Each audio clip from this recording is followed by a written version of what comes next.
pinakahuli niyang pinuntahan ng bodega. Nanlamig siya, maski mainit ang panahon. Lumapit siya sa pinto. Nakaramdam siya ng saksak sa dibdib. Nanghina ang mga tuhod niya. Hindi siya sanay sa ganito. Mas sanay siyang matapang at malakas ang loob. Hinawakan niya ang pinto. Muli niyang narinig, maski di niya ginusto, ang musika sa gitara sa buong bodega. Hinahaplos ang bawat bahagi ng kanyang katawan. Napatingin siya kay Belinda na nakabilang ang mga matang nakatingin din sa kanya. Gusto niyang sabihin dito, there is a love story a long time ago that started in this room.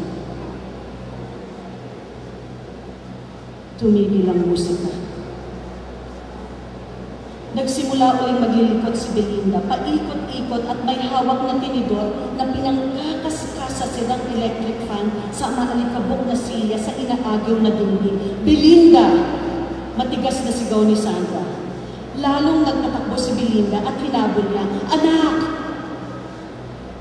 Tumigil ito sa may dulo at doon naman sa sahig, may kung anong kinakaskas.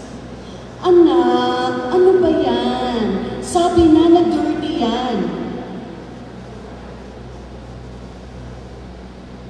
Ang kinakaskas ni Belinda ay mantsa ng dugo sa sahig. Saglit na napatigil si Sandra. Ang patalim na nakatarak sa dibdib niya kanina ay umiktad at dumiin. Nanghihina siya nang lapitan si Belinda. "Huwag, anak." "Mami?" sabi ni Belinda, tsaka ito nagsimulang umiyak. Itinaas ang mga kamay at nagtatantrums dahil na iniisip na may nagawa na naman siyang mali. Pinipigilan ni Sandra ang anak na nagwawala, pero nagsimula na rin tumulo ang sarili niyang mga luha. Walang pakundangan. Hinuhudyatan ang mga alaala sa bodegang yun upang sabay-sabay na maglabasan at daluhungin siya. Dala-dala ang wasak na gitara, kumot na hubad sa katawan, dugo sa sahig, kamay na inipit ng pinto at musika. Musikang ngayon galit ng nanginibasik sa lahat ng sulok ng bodegang yun. Buong kalapitang humahampas sa kanya at kay Belinda. Walang awang nilulunod sila maski hindi na fair. Kaya napapikit siya ng mahigpit sa anak. Napakapit siya. Pinuprotektahan ito. Habang ang mga luha ang matanik, tarantanang naghahanap sa mga dingding, sa kisame, sa mga butas at silong ng bodegang yun na kung ano nandoon o sino man doon na mahihingan niya ng tulong.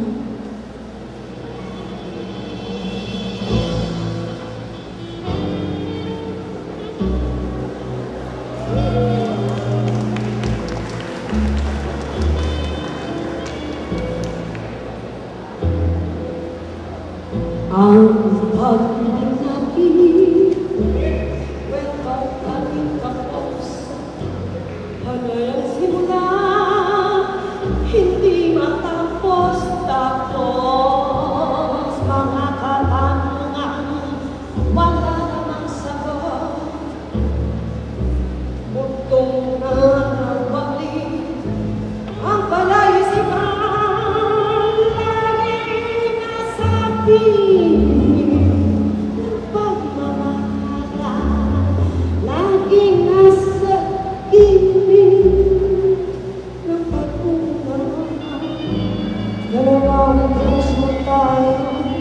Lagi magkasama, pero hanang buhay, hindi magkatagpo.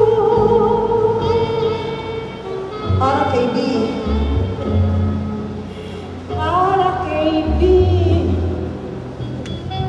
Paul. Beba.